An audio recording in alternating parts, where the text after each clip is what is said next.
कि last lecture में हमने bisection sorry fix point iteration method को स्टडी किया था और फिर हमने फिक्स पॉइंट आइट्रेशन से रिलेटेड कुछ एग्जांपल्स अटेम्प्ट की थी और हमने उसमें देखा था कि फिक्स पॉइंट आइट्रेशन जो मेथड है वो सम टाइम फास्ट कन्वर्जेंट भी है और some time very slow convergent भी है। उसकी फास्ट जो कन्वर्जेंस है और उसकी जो स्लो कन्वर्जेंस है that depends upon the condition. और वो कंडीशन क्या थी? और वो कंडीशन ये थी कि जो फंक्शन आप जिसका रूट आप फाइंड करना चाहते हैं तो सबसे पहले उस फंक्शन के रूट को आप x is equal to five F of X की फॉर्म में लिख सकें, यानी इस फॉर्म में आप उसको लिख दें। तो इसकी जो आइट्रेटिव स्कीम बनती थी X N plus one into five of X N. तो इसमें इस फंक्शन ये जो सिलेक्शन ऑफ दिस फंक्शन है ये बहुत डिपेंड करती है आपकी कन्वर्जेंस की। सम टाइम आप ऐसा फंक्शन सिलेक्ट कर लें कि जो ये कंडीशन जो है, ये जो गिवन कंडीशन है इसको सेटिस्फाई ना करे तो ये कन्वर्ज भी नहीं करता, यानी ये इसकी जो कन्वर्जेंस है वो क्वेश्चनेबल हो जाती है कि उसकी कन्वर्जेंस नहीं होती। और अगर आपके पास ये इस स्ट्रिक्टली इस कंडीशन को सेटिस्फाई करे तो वो बहुत रैपिडली कन्वर्जेंट होता है। स्ट्रिक्टली कन्वर्ज फॉलो करने का मतलब ये है कि एंटायर फंक्शन जो है वो इस कंडीशन को सेटिस्फाई कर रहा हो फॉर द होल डोमेन। या सम टाइम ऐसे होता है कि आपके पास ये जो रिलेशन है वो डिक्रीजिंग फंक्शन, यानी आप ये ऐसे ही समझ लें कि ये डिक्रीजिंग बिहेवियर होता है कि जो जो एक्स की वैल्यू बढ़ाते जाएं ये आपके पास डिक्रीज हो, यानी वो वन से कम ही रहे, यानी वो जीरो के करीब होता जाए। तो उस सूरत में जो फंक्शन आप सिलेक्ट करते हैं वो आपके पास आपको फास्ट कन्वर्जेंस देता है। और सम टाइम ऐसे भी कंडीशन होती है कि ये जो फंक्शन है ये किसी एक रीजन में लेस देन जीरो हो और किसी दूसरे रीजन में ये लेस देन जीरो ना हो। तो वो रीजन जिसके अंदर आपके पास रूट एग्जिस्ट कर रहा हो, इस रीजन में अगर ये लेस देन जीरो आ रहा हो तो उस सूरत में फिर हमने ये देखा था कि उसमें वो बड़े स्मॉल रीजन के लिए वो लेस देन वन आ रहा था, बट उससे जो ही हम वैल्यूज बढ़ाते थे तो ग्रेटर देन वन आना शुरू हो गया था। तो उस केस में जब हमने उसको सॉल्व किया तो देखा कि वो 75 आइट्रेशंस तक जाके वो 4 डेसिमल तक कन्वर्ज कर रहा था। तो वो 75 iterations is are too much, यानी उन इतनी आइट्रेशन के बाद आप जो है ना नहीं कह सकते कि एक मेथड जो है ये इतना सूटेबल मेथड है। तो फिर जो उसकी कन्वर्जेंस है उसके लिए फिर हम स्ट्रिक्टली इस कंडीशन को फॉलो करते हैं कि अगर कोई फंक्शन स्ट्रिक्टली डिक्रीजिंग टाइप का, यानी उसका डेरिवेटिव स्ट्रिक्टली डिक्रीजिंग टाइप का है, यानी वो इस कंडीशन को अगर सेटिस्फाई करे तो then we can say that कि आपके पास जो फिक्स पॉइंट आइट्रेशन मेथड है that give you a fast convergence. तो ये लास्ट टाइम मैंने थ्योरम की स्टेटमेंट जो है वो आपको लिखवाई थी, तो आज इसको थोड़ा सा प्रूव करने की कोशिश करते हैं कि ये लेस देन जीरो जो है ये क्यों यानी हम सेलेक्ट ये लेस देन वन क्यों सिलेक्ट करते हैं, इसकी बिहाइंड रीजन क्या है। तो उसकी स्टेटमेंट जरा पढ़ लेते हैं थ्योरम की। If alpha be a root of f of x is equal to 0, which is equivalent to x is equal to phi of x, I जो है कोई भी B any interval containing the point x is equal to alpha. तो I वो interval है जिसके अंदर उसका रूट एग्जिस्ट करता है और जो एंड फाइव डैश x का absolute value is less than one for all x belongs to i, और उसी इंटरवल के अंदर आपके पास इसका जो डेरिवेटिव है वो लेस देन वन भी आता है इसकी एब्सोल्यूट वैल्यू। अगर ये कंडीशन होल्ड कर जाए तो then the sequence of the approximation x not x1 up to so on, ये जो हम कैलकुलेट करते हैं will converge to a root alpha provided the initial approximation x not is chosen in i। तो again जो condition है कि जो x नॉट है वो उसी इंटरवल से चूज किया जाए जिस इंटरवल में उसका डेरिवेटिव की absolute value less than one हो एंड उसी इंटरवल में उसका रूट भी एग्जिस्ट करे। तो ये कंडीशन अगर आपने प्रॉपर्ली अप्लाई की तो देन आपको श्योरिटी है कि आपके पास जो सोल्यूशन होगा, जो आपको x नॉट x1 x2 की वैल्यू जो फाइंड करते हैं, जो सीक्वेंस बनेगा वो एक कन्वर्जेंट सीक्वेंस बनेगा। यानी जो वैल्यूज आप कैलकुलेट करते जाएंगे लार्ज एन के लिए तो आपके पास वैल्यूज है वो किसी फिक्स रूट को कन्वर्ज करेगी। तो इसका प्रूफ देख लेते हैं। ये इसका प्रूफ है जी। इसमें हमने वही एक अल्फा एक रूट कंसीडर कर लिया और हमने कहा कि suppose alpha is the root of this equation. वही जो इक्वेशन हमने x is equal to phi of x बनाई है। तो देन अगर ये इसका रूट है तो इसका मतलब है कि अल्फा इसको सेटिस्फाई भी करेगा इस इक्वेशन को, तो alpha is equal to phi of alpha आ गया। तो ये एक इक्वेशन आपके पास बन गई। इस इक्वेशन को हम सपोज 3.1 इक्वेशन कह देते हैं। Then if xn minus 1 and xn be the two successive approximations to alpha, तो अब कहता है कि सपोज आप अल्फा की वैल्यू कैलकुलेट यानी अल्फा कैलकुलेट करने के लिए अप्रोक्सीमेशन करते हैं। तो सपोज दो कंसेक्टिव अप्रोक्सीमेशन, जैसे आप समझ लें कि x9 फाइंड की या x10 फाइंड की, तो ये दो कंसेक्टिव हैं। इसी तरह x5 या x6 आपने फाइंड की, तो ये दो कंसेक्टिव। इसी तरह उसने जनरलाइज फॉर्म में इसको xn-1 और xn with the two successive approximation to alpha. तो इसका मतलब है कि ये उसकी अप्रोक्सीमेशंस हैं। तो ये जो कंडीशन है हमारे पास ना, हम जो एक आइटरेटिव प्रोसीजर बनाते हैं फिक्स पॉइंट इटरेशन में, तो वो प्रोसीजर ये होता है कि xn+1 is equal to phi of xn। तो इसमें जो प्रीवियस, यहाँ पे आप प्रीवियस कोई भी इनपुट पुट करते हैं, यानी x0 पुट करते हैं तो आपको x1 मिल जाता है, x2 पुट करते हैं तो x3 मिल जाता है। इसी तरह ये एक प्रोसीजर यहाँ से आइटरेटिव प्रोसीजर प्रोसीड होता रहता है। तो इसी तरह इसका मतलब अगर xn और xn-1 दो कंसेक्टिव अप्रोक्सीमेशन है, तो इसका मतलब है फाई ऑफ xn-1 जो है वो फाई ऑफ xn की इक्वल आएगा। तो एक आप ये बात होगी। उसके बाद अगर हम यहाँ पे इन दोनों को सब्ट्रैक्ट कर दें इक्वेशन को, यानी समझ लें कि लेफ्ट हैंड साइड से सब्ट्रैक्ट कर दें और राइट हैंड साइड से सब्ट्रैक्ट कर दें। अगर इन दोनों को सब्ट्रैक्ट करें तो सब्ट्रैक्ट करने से हमें ये क्या मिलेगा कि रूट्स का डिफरेंस मिल जाएगा और यहाँ पे उनकी रूट्स की वैल्यू एट कंसेक्टिव पॉइंट्स पे हमें डिफरेंस मिल जाएगा। यानी इन दोनों को सब्ट्रैक्ट करने से हमें एक इक्वेशन ये मिल गई। अब ये इक्वेशन आगे फर्दर हम यूज करेंगे 3.2। फर्दर मीन वैल्यू थ्योरम यहाँ पे उसने कंसिडर किया है। मीन वैल्यू थ्योरम क्या होता है कि अगर आपके पास कोई भी एक दो पॉइंट है ए और बी, और जो फंक्शन है, और अगर दोनों पॉइंट्स पे अगर कंटिन्यूस है और डिफरेंशिएबल है, तो आप एक रिलेशन लिख सकते हैं। वो रिलेशन क्या था कि फाई डैश, कोई एक पॉइंट ऐसा एग्जिस्ट करता है जहाँ पे उसको सी पॉइंट एग्जिस्ट करता है, यहाँ पे एक्साई पॉइंट, या क्या लें कि f prime at that xi is equal to आपके पास होता है f of b minus f of a divided by b minus a. तो ये मीन वैल्यू थ्योरम आपको यहाँ से मीन वैल्यू थ्योरम को अगर मजीद रिस्ट्रिक्ट किया जाए तो फिर रोल्स थ्योरम आपके पास भी बन जाता है। अगर आपके पास यहाँ पे एंड पॉइंट पे वैल्यू सेम भी आ जाए तो फिर आपके पास आप कहते हैं कि phi prime at that value is equal to 0।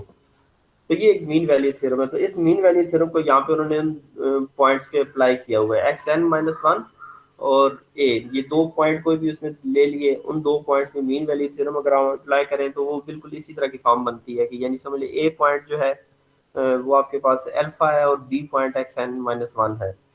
तो इसी तरह आप phi of xn-1 minus phi of alpha divided by xn-1 divided by minus a is equal to phi dash. अब ये फाई है वो ये वही फंक्शन है और हमें पता है कि ये फंक्शन कंटिन्यूस है। कंटिन्यूस होगा तो डिफरेंशिएबल भी होगा, क्योंकि हम अगर एक फंक्शन ये जो फाई ऑफ एक्स आप ऐसा चूज कर लेते हैं जो डिफरेंशिएबल ही नहीं होता, तो इट्स मीन कि आपकी जो फिक्स पॉइंट आइट्रेशन मेथड है उसकी तो आगे फर्दर आप प्रोसीड ही नहीं कर सकते, क्योंकि डिफरेंशिएबल होगा तो तब ही डेरिवेटिव फाइंड करके आप उस कंडीशन को वेरीफाई करेंगे। तो बहरहाल ये हमने मीन वैल्यू थ्योरम अप्लाई कर दिया और इसमें जो एक्साई है वो हमने उसी तरह xn-1 और अल्फा के दरमियान चूज की, यानी ए और बी पॉइंट के दरमियान जैसे यहाँ चूज करते हैं इसी तरह यहाँ पे दो पॉइंट आर्बिट्रेरी ले लिए xn-1 और अल्फा।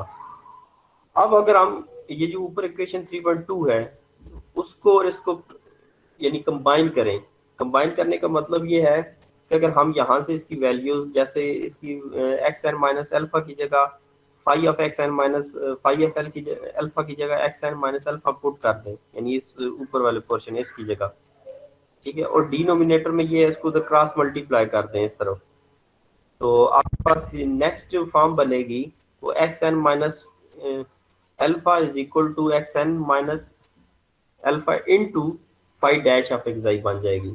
यानी वही मीन वैल्यू थ्योरम जो अप्लाई किया उसमें फर्दर हमने 3.2 को यूज कर लिया।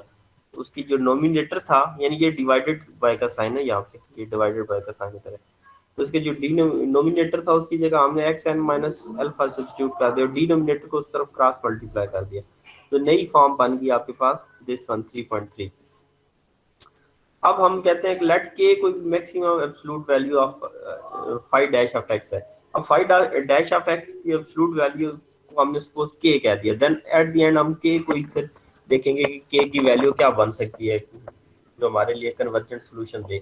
तो उसको इसकी मैक्सिमम वैल्यू सपोज हम कहते हैं कि उसकी कोई के वैल्यू हो सकती है, सबसे बड़ी value, most possible maximum value जो है उसकी अगर के है, तो देन क्या होगा कि आप अगर इन दोनों साइड का एब्सोल्यूट ले लें, यानी आपके पास यहाँ पे लेफ्ट साइड पे एक्स एन माइनस अल्फा है, एक्स एन माइनस अल्फा,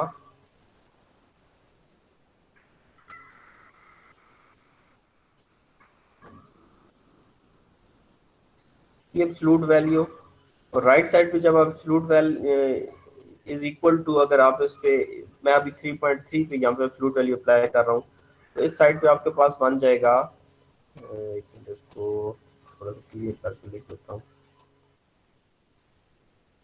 इस तरह, एक्स एन माइनस अल्फा ये एब्सोल्यूट वैल्यू, और जो राइट साइड पे बनेगा यहाँ पे दोनों दो फंक्शन का प्रोडक्ट की एब्सोल्यूट जो होगी वो उनके सेपरेट सेपरेट एब्सोल्यूट के प्रोडक्ट के इक्वल होती है, क्योंकि एब्सोल्यूट वैल्यू को आप सेपरेट कर सकते हैं। एक्स माइनस वन अल्फा की अलहदा से absolute value into five prime of X की एब्सोल्यूट वैल्यू। तो ये आपके पास 3.3 पे अगर आप एब्सोल्यूट वैल्यू अप्लाई करेंगे तो आपको इस तरह की फॉर्म मिलेगी।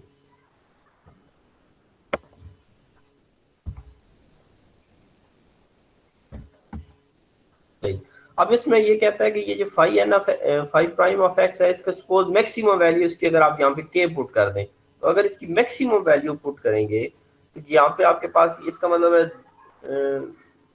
ये जो आपके पास राइट हैंड साइड है this will be greater than equal to this side, ठीक है। तो यहाँ पे के हमने के ऐसी वैल्यू पुट की, यानी आप समझ लें कि जो फाइव प्राइम ऑफ एक्स है वो लेस देन इक्वल टू के है। दूसरे लफ्ज में आप ये कह लें कि के जो है, यानी फाइव प्राइम की वैल्यू के या के से बड़ी नहीं हो सकती, के या के से छोटी ही होगी। उस सूरत में अगर आपने यहाँ पे के पुट कर दिया तो यहाँ पे इनइक्वालिटी का साइन आ जाएगा लेस देन इक्वल।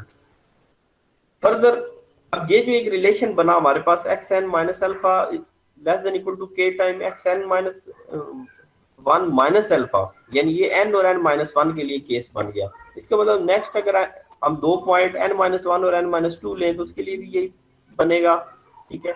और यहाँ से जस्ट क्या किया कि आपके पास एक्स एन माइनस अल्फा और x N minus two minus alpha आ जाएगा। तो अगर इसको हम इन दोनों को फर्दर सॉल्व करें, यानी मैं यहाँ से इसकी value X N minus one की वैल्यू यहाँ पे अल्फा इसकी जगह सब्स्टिट्यूट कर दूं, क्योंकि ये वही रिलेशन है राइट साइड पे जो इधर हमारे पास लेफ्ट साइड पे आ रहा है, तो इसमें सब्स्टिट्यूट कर दूं तो आपके पास ये के और के मल्टीप्लाई होके के स्क्वायर बन जाएंगे।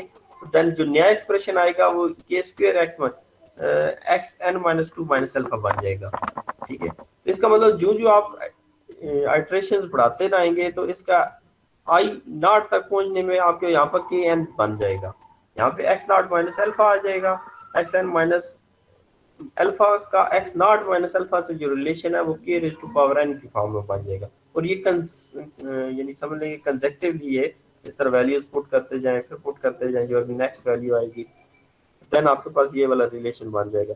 अब इस रिलेशन में अगर हम लिमिट अप्लाई करें, कहता है कि इफ के less than one over the entire interval, अब के की सिलेक्शन है कि के अगर आप ग्रेटर देन वन चूज करें या लेस देन वन चूज करें, ठीक है।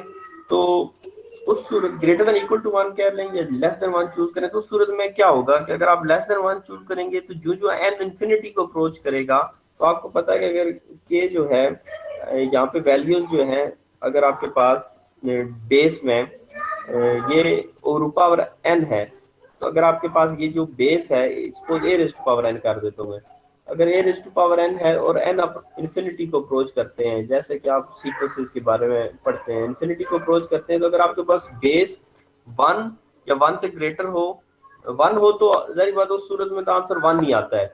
अगर 1 से ग्रेटर हो तो उस सूरत में ये डाइवर्जेंस जो है वो सीक्वेंस बन जाता है। अगर 1 से लेस हो तो उस सूरत में ये जो बेस है वो कन्वर्जेंट सीक्वेंस बन जाता है। तो आपके पास यहाँ पे k raise to power n है, तो k के लिए लेस देन 1 होना जरूरी है। उस सूरत में जब आप n अप्रोचेस टू इन्फिनिटी करेंगे तो ये जो पूरी राइट साइड है ये 0 को अप्रोच कर जाएगी। इसका मतलब है कि राइट साइड से अगर 0 हो जाएगी तो एक्स एन माइनस अल्फा जो होगा इसका आंसर 0 आ जाएगा, जो ही आप limit n approaches to infinity apply करेंगे। ये सिर्फ उस सूरत में पॉसिबल है क्योंकि आपके पास लिमिट n के ऊपर डिपेंड कर रही है, इटरेशंस, नंबर ऑफ इटरेशंस है।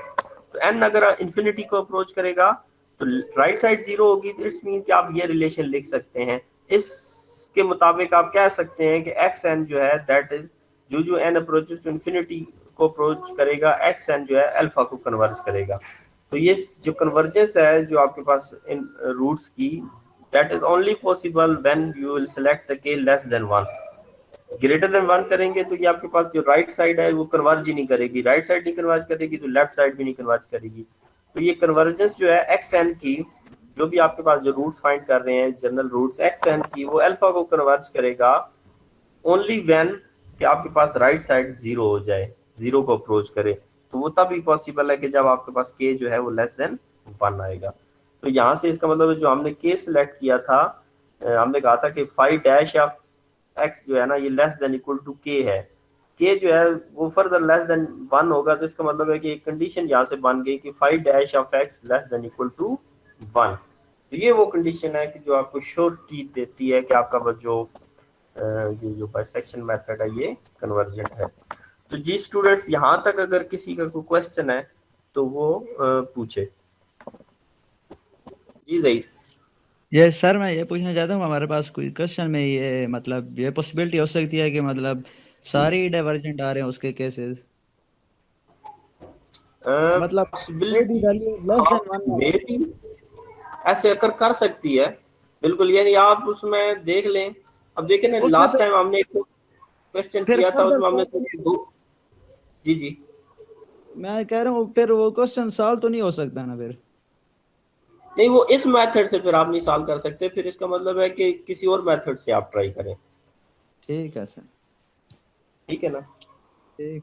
तो इसमें यही हमने लास्ट टाइम देखा ना, तो हमने एक क्वेश्चन अटेम्प्ट किया, उसमें हमने देखा हमने दो पॉसिबिलिटी ले ली, तीसरी हमसे मिस हो गई, हमें जहन में नहीं आया। तो वो जो फिर आपने तीसरी पॉसिबिलिटी एक निकाल लिया अख्तर ने और आपने मिलके गई ना, तो उसमें हमने देखा था कि उसमें तो बहुत जल्दी वो कन्वर्जेंस आ रही थी। ठीक है। सर तो इस तरह की पॉसिबिलिटीज अक्कर कर सकती है, एक फंक्शन को डिफरेंट वे में लिखा जा सकता है। तो सर एक ये क्वेश्चन और आप। है। जी जी। 3 हमारे पास उस दिन पॉसिबिलिटी आ रही थी ना उस दिन, जी जी। तो उसमें से हम मतलब किस तरह सेलेक्ट करेंगे जिसमें से मतलब जल्दी आंसर आ हाँ, जाए। अब तो इसमें उस देखें ना, दिन जो आपने पॉसिबिलिटी बनाई थी उसमें देखें कि वो स्ट्रिक्टली लेस देन 1 आ रहा था। जो एक्स उस बढ़ाते जा रहे थे वो वन से ऊपर नहीं जा रहा था बल्कि कम हो रहा था, ऐसे ही था ना। सर बिल्कुल उसका मैंने मतलब इनिशियल गेस जब उसमें ये फाइव ऑफ एक्स के डेरिवेटिव इंपोर्ट किया था उसकी वैल्यू 0 के ज्यादा करीब आई थी। ज्यादा करीब आई थी, गुड। तो अब देखिए यस जो हमने सिलेक्ट किया था उसमें जो हम एक्स की वैल्यू बढ़ा रहे थे तो वो एक खास पॉइंट के बाद 1 से ऊपर जा रही थी, सर। ऐसे ही ना। तो हमने जी फिर जी। देखा था कि हमें फिर उस सूरत में फिर हमने सिर्फ जस्ट ये गैस करना था कि हमारा रूट उस इंटरवल में लाया करे जिस इंटरवल तक ये लेस देन 1 आए। तो हमने फिर एक वो 0.78 या 72 तक एक पॉइंट तलाश कर लिया कि रूट उसके दरमियान आ रहा था, और इस तरह की कुछ पॉसिबिलिटीज मेरे ख्याल में। जी जी। पर वो भी हमने वो बड़ी एक समझ लें कि बड़ी मुश्किल से हम उस पॉइंट तक पहुंचे थे, वो भी एक अनस्टेबल टाइप की पोजीशन लग रही थी कि पता नहीं इसमें आगे जाके। और उसकी जो फिर कन्वर्जेंस आई तो हमने देखा कि वो कन्वर्जेंस भी 75 इटरेशंस तक चली गई। तो यही कंडीशन है कि आप सबसे बेहतर चॉइस वो होती है कि जो एक्स यानी आप इनपुट वैल्यूज बढ़ाने से वो 1 के ऊपर ना जाए, वो स्ट्रिक्टली डिक्रीजिंग हो। तो जो सर स्ट्रिक्टली डिक्रीजिंग होगा ना उसकी आपको कन्वर्जेंस जल्दी मिल जाएगी, तो फिर सोल्यूशन भी जल्दी मिल जाएगा ना। सोल्यूशन भी जल्दी मिल जाएगा, बिल्कुल। ओके। ठीक है। Okay sir. ओके। जी, तो नेक्स्ट स्लाइड पे आते हैं। ये कुछ जिस तरह वो अभी डिस्कस हम कर रहे थे, तो इसमें वही दो पॉइंट्स हैं कि ये एक नोट बंद कर लें कि smaller the value of 5 prime of x more rapid will be the convergence. तो y प्राइम की जितनी वैल्यू वो जीरो के करीब होगी उतनी कन्वर्जेंस फास्ट होगी। ये जो अभी डिस्कशन हमने की है। This method of iteration is particularly useful for finding the real roots of an equation given in the form of infinite series. अब बाद दफा ऐसे होता है कि हमने इक्वेशंस जो अभी तक हमने क्वेश्चन सॉल्व किए वो इक्वेशन की फॉर्म में है। बाद दफा ऐसे होता है कि आपको सीरीज की फॉर्म में भी क्वेश्चन आ जाते हैं, जस्ट लाइक ऐसे कि आपके पास यूं लिखा हो 1 plus x square plus 2x cube plus इस तरह 3x की पावर 4, जस्ट लाइक दिस तरह की सीरीज, और plus up to so on infinite series और इक्वल टू जीरो का है। यानी अब ये जो है ना फाइनाइट नहीं है, बल्कि इसकी बहुत सारी टर्म्स आगे इसी फॉर्म में सीरीज की फॉर्म में आ रही हैं। तो अगर कहा जाए कि इस तरह के क्वेश्चंस को सॉल्व करें, उनके रूट्स फाइंड करें, तो उस तरह के रूट्स को ये जो मेथड है वो बहुत यानी बेहतर तरीके से डील करता है। और थर्ड पॉइंट इसमें ये है कि इसमें हम लास्ट थ्योरम में अगर देखें तो हमने एक रिलेशन यहाँ पे डेवलप किया था। हमारे पास ये एक रिलेशन बन गया था एक्स एन और साथ के time x N minus one minus alpha, इस तरह का रिलेशन। अब इस ये नहीं आपको समझ लें कि दो कंसेक्टिव टर्म्स का रिलेशन मिल रहा है, तो आप यहाँ से ये गैस कर सकते हैं कि दो कंसेक्टिव टर्म का बिहेवियर कैसे है। वो गैस होता है इस के से, यानी के की जो पावर होगी, अगर दो कंसेक्टिव टर्म में जो के इंट्रोड्यूस करते हैं जो कांस्टेंट, उसकी पावर अगर 2 होगी तो इसका मतलब है कि ये जो कन्वर्जेंस है ये क्वाड्रेटिक कन्वर्जेंस होगी। अब इसमें के की पावर 1 है, यानी दो कंसेक्टिव टर्म की बात हो रही है, एन और एन माइनस वन की बात हो रही है, ठीक है। फिर हमने इसमें फर्दर आगे देखा था कि एन माइनस वन से हमें 0 तक ले गए थे, तो जो ये पीछे बढ़ाते जाएंगे तो इसमें पावर इसकी बढ़ती जाएगी। लेकिन यहाँ पे जस्ट दो कंसेक्टिव टर्म की बात हो रही है, एक्स एन और एक्स एन माइनस वन की, तो इनके दरमियान रिलेशन जो था हमारे पास वो के की पावर 1 का था। इसका मतलब है कि ये जो मेथड है ये लीनियरली कन्वर्जेंट है। लीनियर कन्वर्जेंट का मतलब है कि इसकी कन्वर्जेंस का जो ऑर्डर ऑफ कन्वर्जेंस है वो 1 है, ठीक है। तो यहाँ से आप अगर इसमें k की पावर 2 हो जाए तो हम कह सकते हैं कि इसकी ऑर्डर ऑफ कन्वर्जेंस जो है वो 2 है, ठीक है। तो ये जो रिलेशन है दो कंसेक्टिव टर्म्स का, that will give us the order of convergence as well.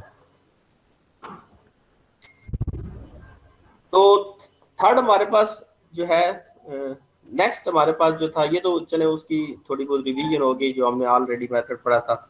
अगला जो मेथड हमने स्टडी करना है वो न्यूटन-रॉप्सन मेथड है। अब न्यूटन-रॉप्सन मेथड जो है पिछले जो जितने भी मेथड पढ़े हैं उनकी निस्बत ये फास्ट कन्वर्जेंट मेथड है। एक तो इसकी खुसूसियत ये है, और वजह इसकी फास्ट कन्वर्जेंस की होने की क्या है, इसकी फास्ट कन्वर्जेंस की वजह इसकी क्योंकि ये जो अप्रोक्सीमेशन है ये थ्रू टेंजेंट लाइंस, ये मेथड ऑफ टेंजेंट्स भी इसको आप कह सकते हैं कि न्यूटन-रॉप्सन में आप जो रूट्स अप्रोक्सीमेट करते हैं वो थ्रू टेंजेंट लाइन अप्रोक्सीमेट करते हैं। तो इसके दो डिफरेंट वे हैं इसको ड्राइव करने के, यानी आप जो न्यूटन-रॉप्सन मेथड है वो दो डिफरेंट वे से ड्राइव कर सकते हैं। टेलर सीरीज को भी यूज करके न्यूटन-रॉप्सन ड्राइव कर सकते हैं। देन इसका मैं आफ्टर दैट मैं आपको इसका ज्योमेट्रिकली भी बताऊंगा कि ये कैसे वर्क करता है, और थ्रू टेंजेंट लाइन आप जो न्यूटन-रॉप्सन मेथड है वो किस तरह डेवलप कर सकते हैं। तो ये पहले हम जरा इसको न्यूटन-रॉप्सन मेथड को देखते हैं कि जो इसकी जो टेलर सीरीज के थ्रू इसको हम कैसे फाइंड आउट कर सकते हैं इसकी वैल्यूज। तो this method is generally used to improve the results obtained by one of the previous methods. Previous methods से जो रिजल्ट है उसको मोर अगर आप इसको इंप्रूव करना चाहें तो ये मेथड बड़ा सूटेबल है। इसमें हम क्या करते हैं कि सपोज एक्स नॉट कोई भी अप्रॉक्सीमेट रूट है of the function F of X is equal to 0 and let, और नेक्स्ट जो पॉइंट है सपोज एक पॉइंट एक्स नॉट है, तो एक्स नॉट से अगला पॉइंट जो सपोज हम हमारे पास है जो हम पिछले मेथड से डिफरेंट, जैसे बाइसेक्शन मेथड से अगला पॉइंट जो दो रूट्स को बाइसेक्ट करके निकालते थे, यहाँ पे सपोज जो हमारे पास अगला पॉइंट है वो एक्स नॉट प्लस एच की फॉर्म में है, ठीक है। अब इसमें एक्स नॉट तो वो पॉइंट है जो इनिशियल गैस है, एच वो पॉइंट है जो हमने अभी एच वो यानी रिलेशन है जो हमने कैलकुलेट करना है कि व्हाट इज एच। तो वो एच हम कैसे कैलकुलेट करेंगे, वो टेलर सीरीज के थ्रू कैलकुलेट करेंगे। तो हमने एक suppose point next point suppose कर लिया कि सपोज नेक्स्ट पॉइंट हमारे पास जो x1 है वो x0 प्लस h है। अगर next point x0 plus h है और इसका मतलब ये, और सपोज हम कह लें कि यही हमारे पास करेक्ट, ये जो x1 जो अगला पॉइंट हमने निकाला है वही हमारे पास सपोज उसका रूट है, सपोज उसका रूट है, तो इसका मतलब x1 अगर हम उस फंक्शन में पुट करेंगे तो वो 0 आ जाएगा। इसका मतलब है जो आपका नया रूट आएगा x1 is equal to x0 plus h आएगा, ये जो नया पॉइंट है। अब इसको मैंने इस फंक्शन में सब्स्टिट्यूट कर दिया, x1 को x0 प्लस h में सब्स्टिट्यूट कर दिया, तो इसका मतलब है कि जो नई इक्वेशन आपके पास बनेगी x1 की जगह आप लिख सकते हैं x0 plus h is equal to 0। तो ये एक नया पॉइंट आ गया। अब x0 प्लस h को आप टेलर सीरीज के थ्रू एक्सपेंड कर सकते हैं about x0 with increment h, जैसा कि Taylor series a plus h के पे आप जब सपोज a के ऊपर आप टेलर सीरीज एक्सपेंड करना चाहें तो f of a plus h की फॉर्म में उसको लिख के उसको एक्सपेंड कर सकते हैं ना। या इसी तरह हमने अगर सपोज x0 के अबाउट एक्सपेंड करना है और h इंक्रीमेंट के साथ, तो वो टेलर सीरीज की एक्सपेंशन इस तरह की बनेगी f of x0 plus h f dash of x0 plus h square over 2 factorial f double dash at x0 plus up to so on is equal to 0। अब इसमें हमारे पास लेफ्ट साइड है और h जो है वो हम कंसीडर करते हैं कि ये बहुत स्मॉल, यानी हमारे पास एक बड़ी स्मॉल सी क्वांटिटी है जो h है। तो अगर स्मॉल क्वांटिटी है दैट मींस कि इसके जो हायर और सेकंड डेरिवेटिव है उसको अगर हम नेग्लेक्ट कर दें तो हमारे पास जो एक्सप्रेशन बनेगा वो फर्स्ट टू टर्म्स बनेगी, स्क्वायर और क्यूब और हायर जो पावर है वो नेग्लेक्ट कर दें तो हमारे पास बनेगा f of x0 plus h f dash of x0 is equal to 0। और यहाँ से अगर हम h की वैल्यू कैलकुलेट करें तो h की वैल्यू आ जाती है minus f of x0 divided by f dash of x0।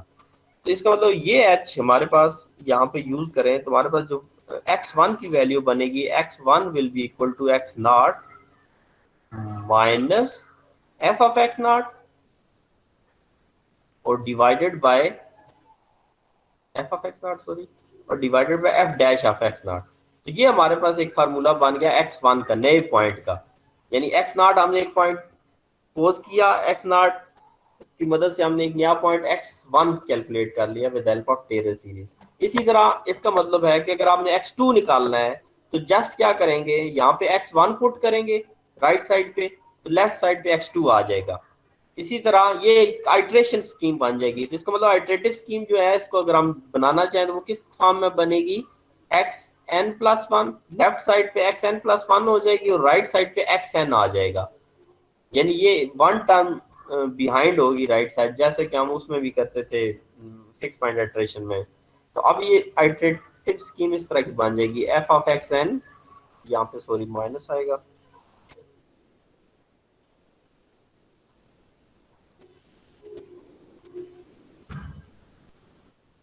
Divided by minus f dash of xn।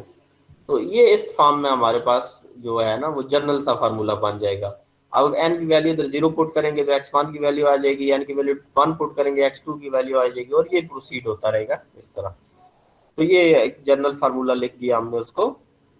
तो ये हमारे पास अब ये एक नया फार्मूला है न्यूटन-रॉफ्सन का कि जिसकी मदद से हम जो है रूट्स किसी भी गिवन फंक्शन के फाइंड कर सकते हैं। अब इसमें जस्ट आपने क्या करना है कि एक्स्ट्रा आपके पास जो थिंक है कि वो इस फंक्शन का डेरिवेटिव भी है, कि आपको जिस फंक्शन का रूट चाहिए उस फंक्शन का डेरिवेटिव भी आपके पास होना चाहिए। तो ये इसका मतलब है कि ऐसे पॉइंट्स जिन पे इन फंक्शन का डेरिवेटिव आप या जिनके नेबरहुड में इसका फंक्शन का डेरिवेटिव अनडिफाइन हो जाता है, अगर रूट्स उनके नेबरहुड के पास पास आ रहा है तो इट्स मीन कि तब भी आपके लिए ये मेथड यूज करना टफ हो जाएगा, क्योंकि जो जो आपके पास डिनोमिनेटर 0 को अप्रोच करेगा ये फंक्शन यानी पूरा एक्सप्रेशन अनडिफाइन होना शुरू हो जाएगा। तो ये इसकी एक फेलियर होने की एक वजह हो सकती है।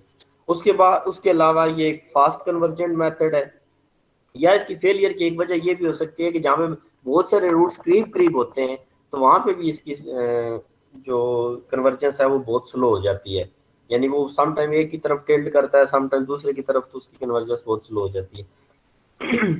तो यानी कन्वर्ज करता है बट स्लो कन्वर्जेंट उस सूरत में हो जाता है। तो अदरवाइज जनरल केस में आपके पास ये एक फास्ट कन्वर्जेंट मेथड है as compare to the other methods, और इसकी जो कन्वर्जेंस है ये क्वाड्रेटिक कन्वर्जेंस है। जिस तरह हमने बाइसेक्शन की बात पढ़ी थी ना, सॉरी फिक्स पॉइंट इटरेशन की तो लीनियर कन्वर्जेंस है, इसकी क्वाड्रेटिक है। ठीक है, इसको हम इंशाल्लाह इसको ड्राइव भी करेंगे, इसकी क्वाड्रेटिक कैसे है, तो वो भी नेक्स्ट लेक्चर में हम उसको इंक्लूड कर देंगे। तो ये एक मेथड है जी। इस मेथड की अगर मैं शॉर्ट से आपको एक बताना चाहूँ कि इसको ग्राफिकली इसको कैसे प्रोसीड करते हैं, तो सपोज एक पॉइंट है, ये मैं एक मिनट,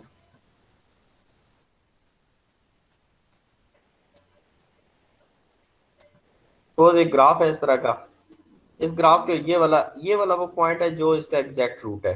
ठीक है, तो आपने सपोज यहाँ पे कोई इनिशियल गैस एक्स नॉट ले लिया, तो एक्स नॉट के ऊपर आप क्या करेंगे कि एक फंक्शन का टेंजेंट प्लॉट करेंगे, यानी यहाँ पे टेंजेंट ड्रा करेंगे। अब टेंजेंट जो है यहाँ पे प्लॉट किया तो वो एक्स एक्सेस को किसी पॉइंट पे इंटरसेक्ट करेगा, वो आपके पास एक नया पॉइंट x1 आ जाएगा। x1 के ऊपर एक और पॉइंट बन जाएगा, उस पॉइंट के ऊपर आप एक और फिर टेंजेंट ड्रा करेंगे, ये जो नया पॉइंट आएगा ये x2 आ जाएगा। तो जो जो आप यहाँ पे, तो ये आपके पास एक किस्म का बहुत फास्टली उस पॉइंट को के पास पहुंचा है। अब नया पॉइंट आ गया, इस नए पॉइंट पे आप एक टेंजेंट ड्रा करें तो देखेंगे कि कुछ 4-5 इटरेशन के बाद आप ओरिजिनल सोल्यूशन पे पहुंच जाएंगे। तो ये इस वजह से इसको मेथड ऑफ टेंजेंट भी कहा जाता है। इसको थ्रू ग्राफिकली भी इसका फार्मूला ड्राइव किया जा सकता है। तो वो अगर कोई उसमें देखना चाहे तो नेक्स्ट लेक्चर में वो भी मैं आपको उसका तरीकाकार बता दूंगा। उसका तरीकाकार वही है जो हमने रेगुलर फाल्सी मेथड के जरिए, यानी आपकी यहाँ से क्या करना है, ये पॉइंट गिवन है, यहाँ पे इक्वेशन ऑफ टेंजेंट बना लेनी है। इक्वेशन ऑफ टेंजेंट को के ऊपर ये वाला पॉइंट पुट कर देंगे जहाँ पे y 0 होगा और x जो होगा x 1 होगा, तो आपके पास एक नया पॉइंट आ जाएगा। उस पॉइंट की मदद से आप इक्वेशन ऑफ जो न्यूटन-रॉप्सन का फार्मूला भी ड्राइव कर सकते हैं। तो बहरहाल एक तरीका न्यूटन-रॉप्सन फार्मूला ड्राइव करने का वो टेलर मेथड के जरिए था, और दूसरा मेथड इसके जरिए भी ग्राफिकली भी आप उसको प्लॉट कर सकते हैं। तो इसको अगर फर्दर किसी को इसकी ग्राफिकली भी किसी को फार्मूला अगर है तो वो इंशाल्लाह नेक्स्ट लेक्चर में भी उसको हम डिस्कस कर लेंगे। ये एक एग्जांपल है हम जो है कि किस तरह किसी न्यूटन-रॉप्सन मेथड से किसी का रूट फाइंड कर सकते हैं किसी भी इक्वेशन का। सपोज एक इक्वेशन है x sin of x plus cos of x is equal to 0। तो यहाँ पे आपके पास ये वाला फंक्शन है, लेफ्ट साइड पे ये जो पड़ा हुआ है ये फंक्शन f है। तो हमने देखा है कि जो न्यूटन-रॉप्सन मेथड का फार्मूला है, न्यूटन-रॉप्सन के फार्मूले में आपके पास इसका डेरिवेटिव भी आपको रिक्वायर्ड होता है। xn is equal to xn plus 1 is equal to xn minus f of xn and divided by f dash of xn।